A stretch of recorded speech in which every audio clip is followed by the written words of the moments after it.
Bismillahirrahmanirrahim. Bismillah.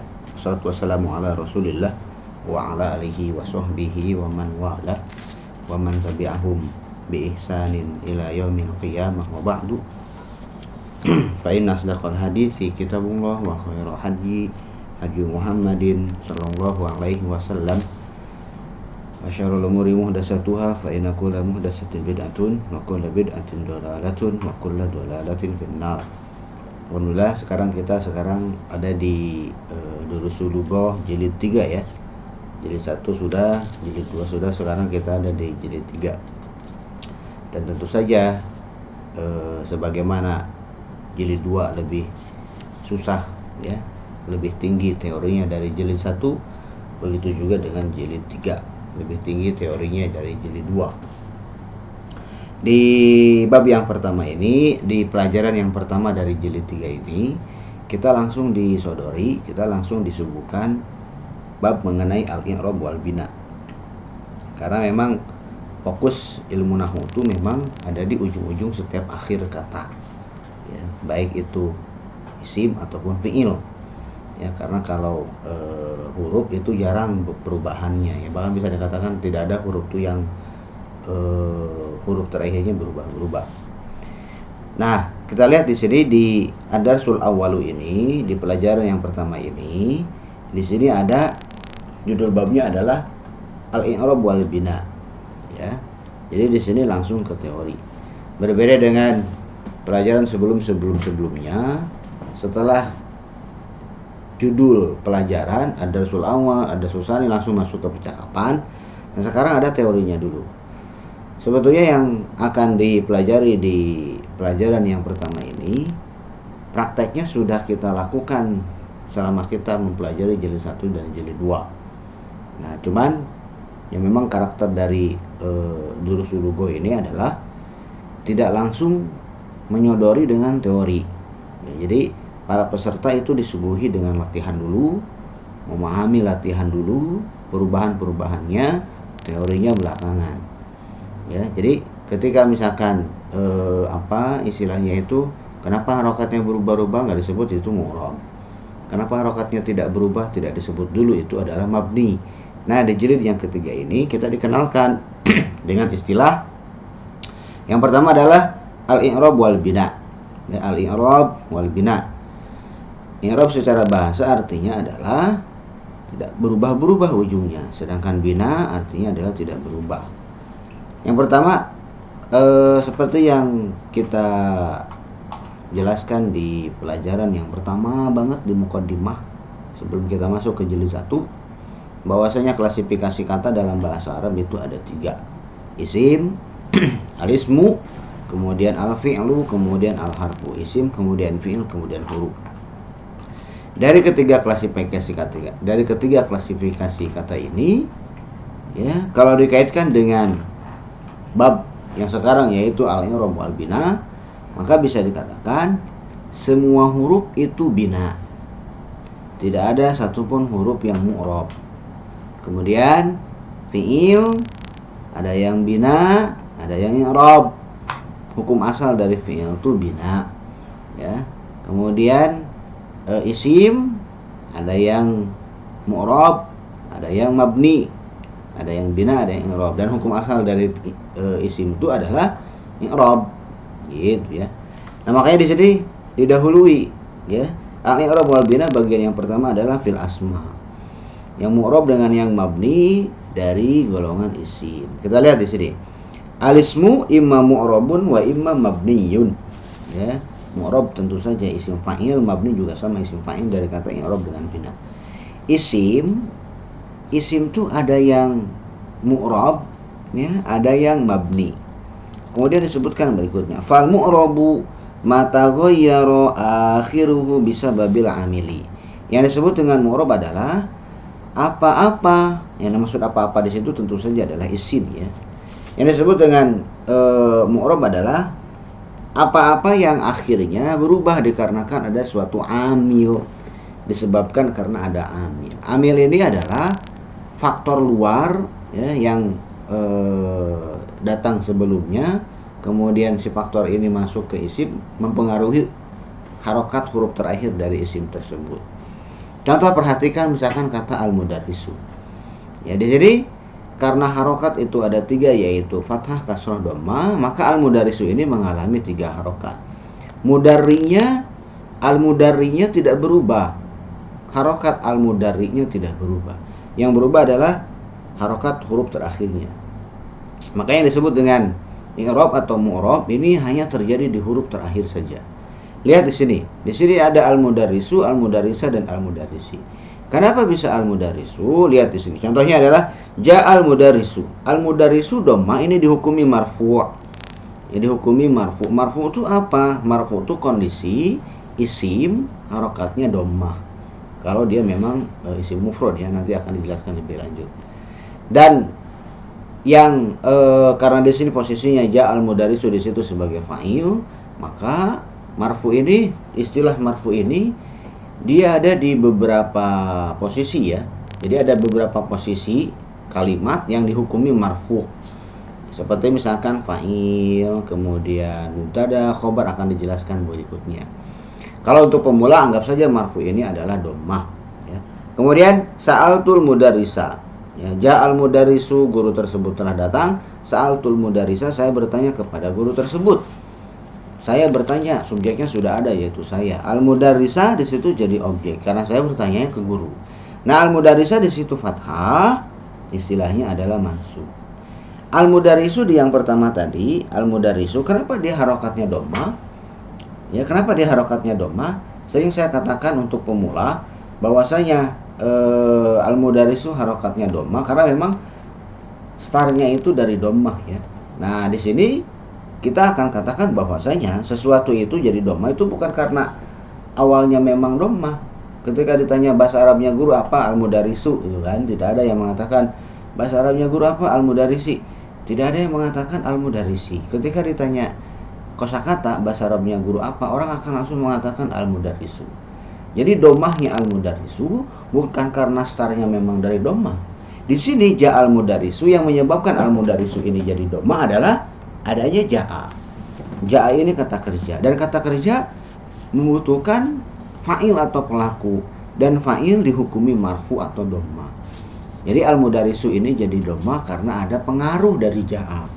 Ja'a ini memarfukan al-mudarris menjadi al-mudarrisu.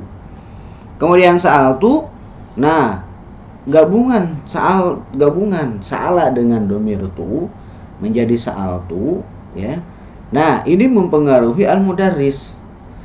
Kenapa tidak sa'altu al-mudarrisu? Nanti rancu, yang bertanya ini siapa? Yang melakukan pekerjaan bertanya ini siapa? Saya atau guru?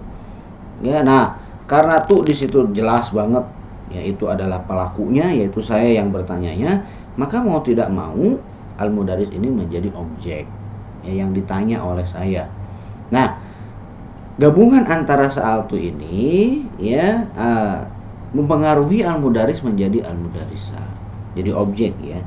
Salam tu alal mudarrisi, saya mengucapkan salam kepada mudarris, ya. Nah, di sini itu adalah posisinya, kondisinya adalah majrur.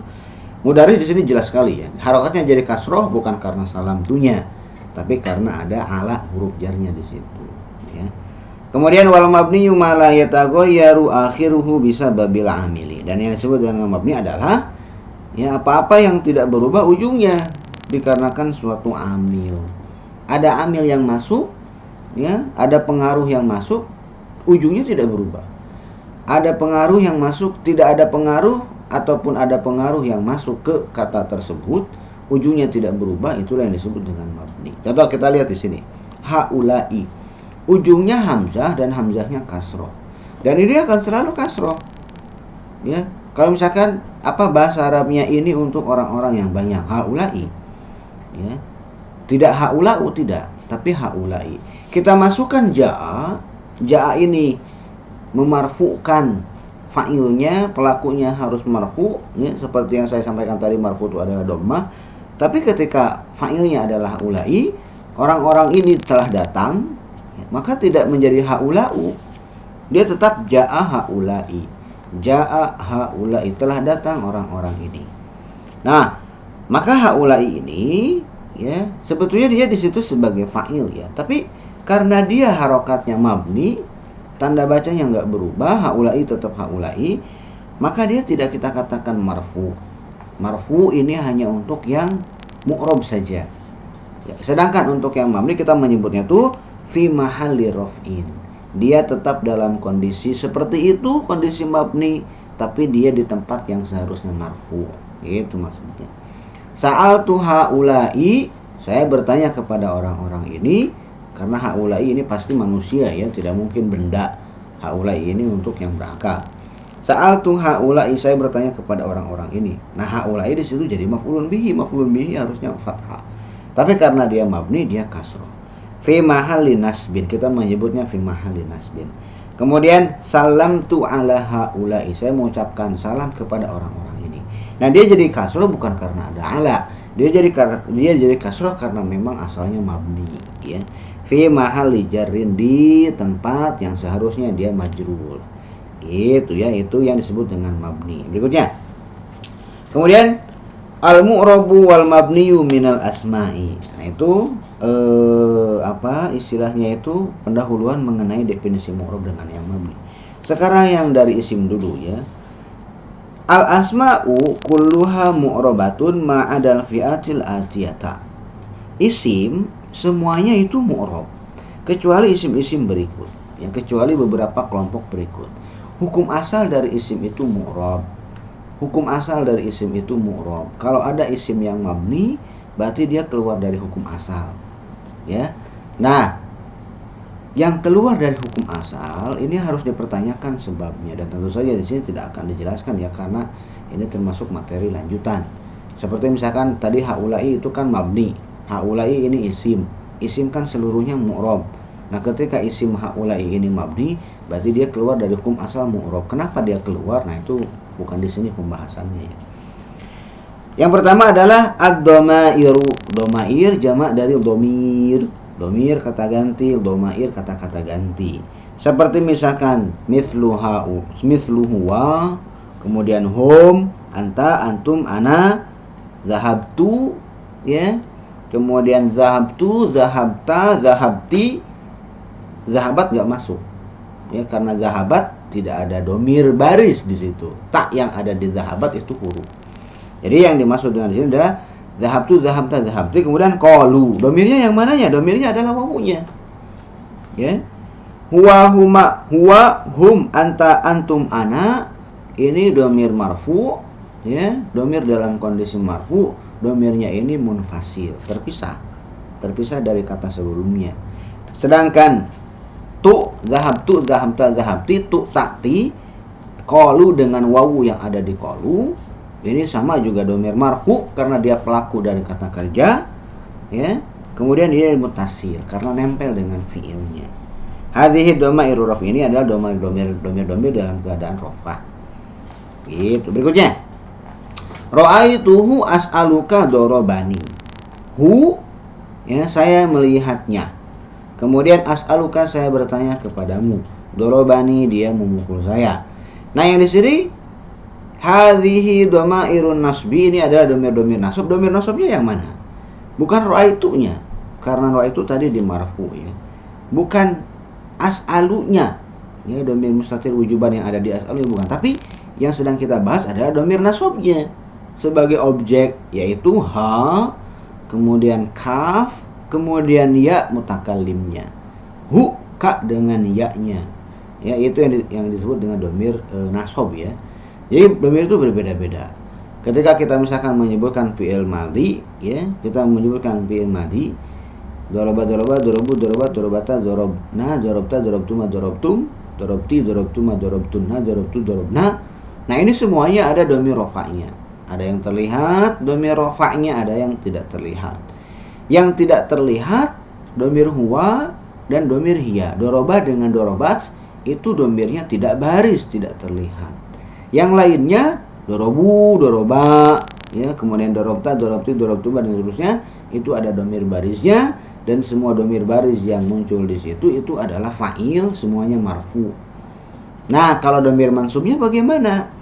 Ya, nah di sini hu, kemudian huma, hum, kaki, kuma, kum, ya mutakalim, kemudian na, gitu ya. Kemudian kitabuhu, daftaruha, ismuka, alaiha, lana. Ini adalah domir-domir dalam keadaan domir-domir majrur ya, domir-domir jar. Kitabuhu karena dia mudhaf ilaih, si haknya, kemudian daftaruha, haknya dia mudhaf ilaih, kemudian ismuka, kaknya, alaiha, haknya karena ada huruf jar, lana karena ada huruf jar lam. Ya, nah, domir yang nasab ya dengan domir yang jar kok bentuknya sama? Ya memang sama. Walaf du majrur kalaf di manusib. Di Alfiyah disebutkan seperti itu ya. Lafad domir yang nasab itu seperti lafad domir yang jar ya. Lafad domir yang jar sama seperti lafad domir yang nasab. Walaf du majrur kalaf di manusib. Lafad domir yang jar itu disamakan dengan lafad domir yang nasab. Tapi dengan domir yang rofa itu tidak sama. Ya, jadi kalau misalkan dorobaka dengan laka itu bunyinya sama-sama ka. Berikutnya. Dan kenapa domir ini disebutnya mabni? Ya, bagaimana domir kok bisa mabni? Mabninya dari segi apa? Mabninya dari segi apa? Ketika kita mengatakan huwa, ya huwa itu adalah dia laki-laki, ujungnya adalah huruf wawu, wawunya ini fathah, huwa, ini nggak boleh berubah menjadi huwu atau jadi huwi. Hiya ujungnya fathah, nggak boleh fathahnya itu berubah. Hiya menjadi hiyu atau menjadi hiyi, ini tidak boleh. Anta juga sama. Ya, anta ujungnya anta laki-laki dengan niat kamu laki-laki, ujungnya adalah huruf ta-nya ini fathah, tidak boleh fathahnya itu diganti menjadi selain fathah. Dengan domah misalkan antu. Ya, takut ada antu. Bukan, bahaya nanti ya. Atau misalkan dengan kasroh menjadi anti. Anti kan ada. Iya, tapi anti kamunya perempuan. Sedangkan yang saya ini kan adalah anta. Kalau untuk laki-laki harus anta. Tidak boleh dikasrohkan menjadi anti. Karena kalau misalkan dikasrohkan, walaupun anti ini eksis, kalau antu kan tidak eksis ya. Tidak ada. Tapi kalau anti kan eksis. Tapi jadi berubah. Ya. Substansinya jadi berubah. Kalau anta laki-laki, kalau anti perempuan. Jadi kalau anta ya anta saja. Gitu ya. Kemudian berikutnya yang mabni berikutnya adalah asmaul isyarati, kata-kata tunjuk. Seperti misalkan hadza, hadhihi, zalika, ulaika dan seterusnya. Semua kata tunjuk ini mabni. Hadhihi ya hadhihi, tidak menjadi hazihu. Ya. Ulai ya ulai, tidak menjadi ulau. Kaf di situ harfu khitab ya. Nah, dalam kurung hadzani dengan hatani ini mu'rab. Hadzani dengan hatani ini mu'rab. Ya. Karena dalam keadaan hadzani dengan hatani ini dalam keadaan marfu, dalam keadaan mansub dan dalam keadaan majrur menjadi hazaini, hataini. Berikutnya. Al-asmaul mausulati, al-asmaul mausulah isim mausul. Nah, ini juga sama. Isim mausul juga mabni. Alladzi, allati, kemudian alladzina. Di situ maksudnya alladzina ya. Alladzi dengan allati ini mansub. Tidak boleh menjadi alladziya, alladziyu, enggak bisa. Alladzi tetap alladzi saja. Kemudian alladzina ya, alladzina ya ayyuhalladzina amanu. Alladzina naknya adalah fathah, enggak boleh menjadi alladzinu atau menjadi alladzini, tidak bisa. Naknya tetap nah. Nah, alladzani dengan allatani itu mu'rab. Karena ada kondisi nanti alladzani menjadi alladzaini, allatani menjadi allataini. Gitu ya. Rabbana arinal ladzai adallana naj'alhum tahta aqdamina. Disebutkan seperti itu. Ya. Kemudian berikutnya asmaul istifhami, kata-kata tunjuk. Apa istilahnya tuh? Istifham di situ pertanyaan ya.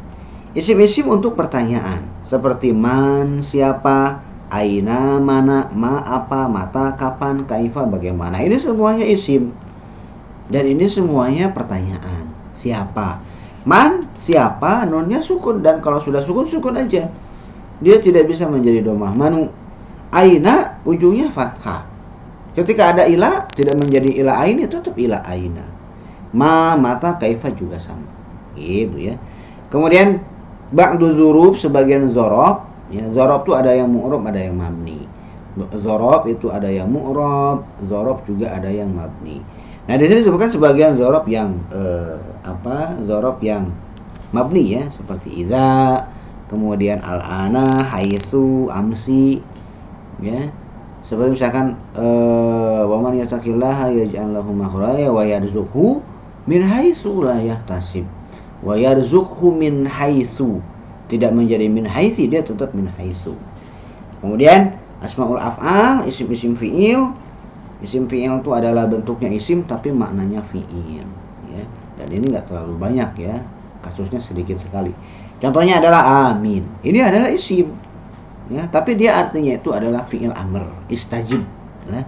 Istajib lana ya Rabb, jawablah doa kami. Kemudian uffin ya, ya. Uffin, kemudian ahi, ini semuanya adalah isim-isim ya, kemudian tapi dia maknanya fi'il. Kemudian al-a'dad al-murakkabah, bilangan yang terdiri dari dua bagian disambung tanpa ada huruf atop. Seperti misalkan yang belasan ya. Ahada asyara, kemudian itu bukan tas'ata ya, tis'ata ya. Kemudian tis'ata asyara, kemudian asalisa asyara. Ini ada tertibi ya, urutan. Nah, yang mabninya yang mananya? Bagian pertama dengan bagian yang keduanya itu mabni fathah. Ada apapun dia tetap fathah. Al-juz'u awal min isna asyara mu'rab. Nah, kecuali yang 12 ya. Dan yang ketika kita mengatakan 11, yaitu ahada asyara, antara ahada dengan asyara itu tidak terpisah oleh wawu, beda dengan 21. Kalau 21 antara satuan dengan puluhannya dipisah oleh huruf wawu, huruf atop. Tapi kalau yang belasan antara satuan dengan puluhannya tidak dipisah. Nah, ditarkib, digabung ya. Nah, kecuali yang 12, al-juz awal min isna asyara mu'rab. Bagian yang pertama dari isna asyara itu mu'rab, yaitu si isna'nya. Asyaranya tetap mabni. Contoh misalkan, yadrusu fil fasli isna asyara thaliban. 12 orang mahasiswa belajar di dalam kelas. Ya, 12 orang mahasiswa belajar di dalam kelas. Kenapa isna? Karena dia jadi fa'il dari yadrusu.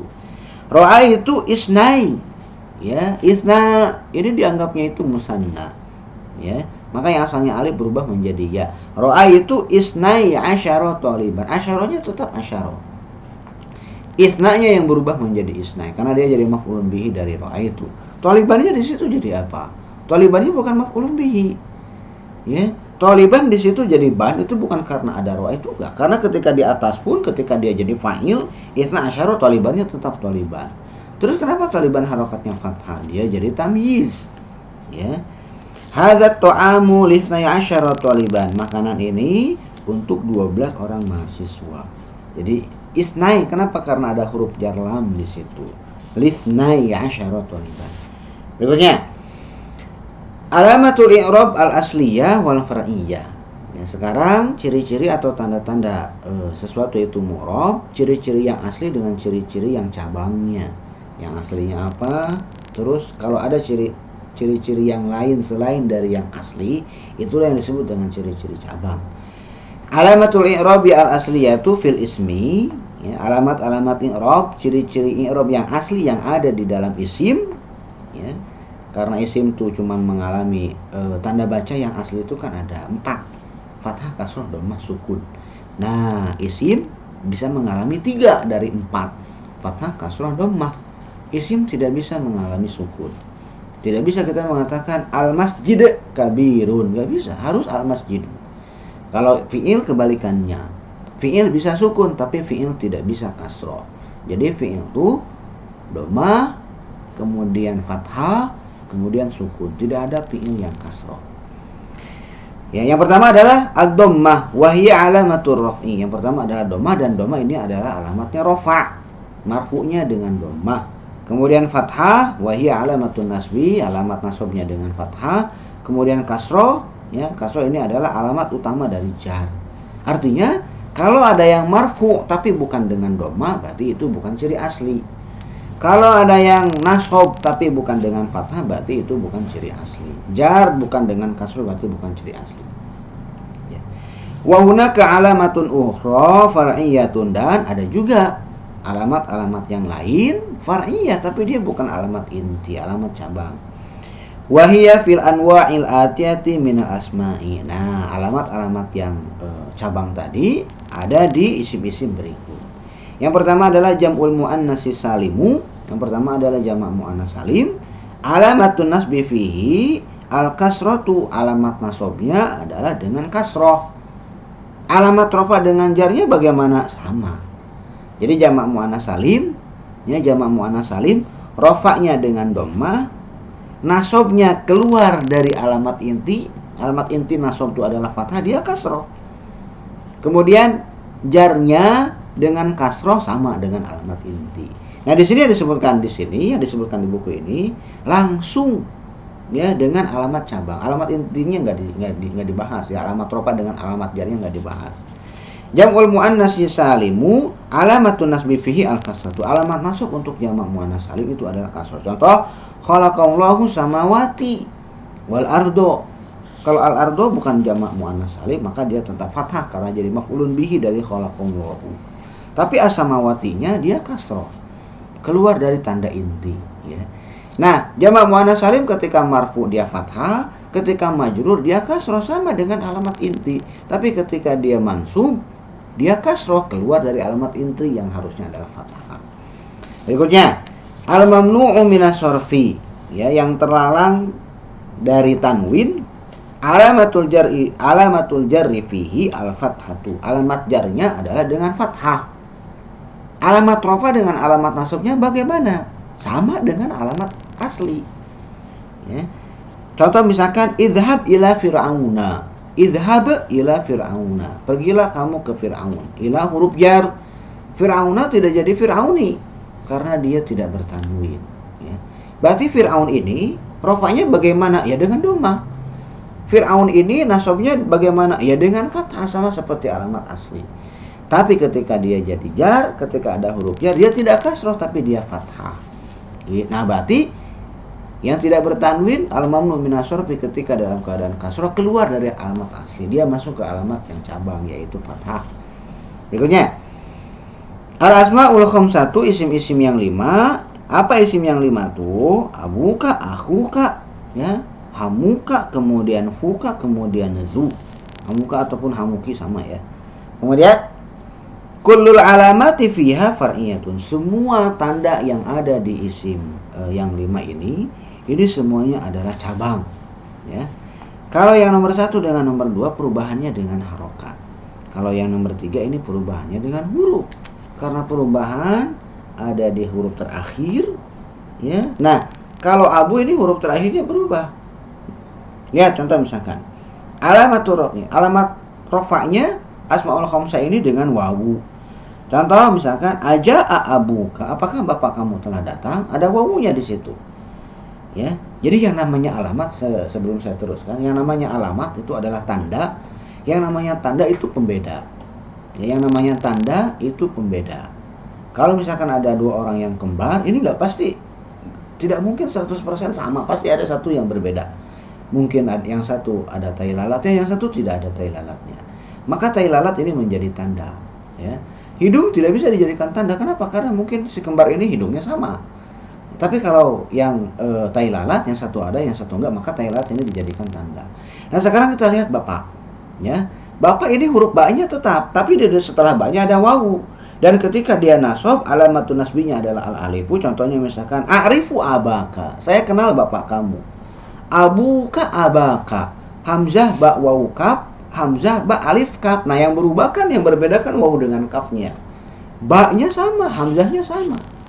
Nah, maka wawu dengan kaf ini dijadikan tanda. Wawu jadi tanda asmaul khamsah ini marfu, rafa, alif jadi tanda. Jadi tandanya ini, tanda perubahannya itu, tanda i'rabnya itu dengan huruf bukan dengan harokat.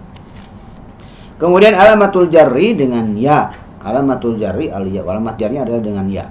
Contohnya adalah aina sayyaratu abika, di mana mobil bapak kamu. Sayyaratu dia mudhof, abi di situ jadi mudhof ilaihnya.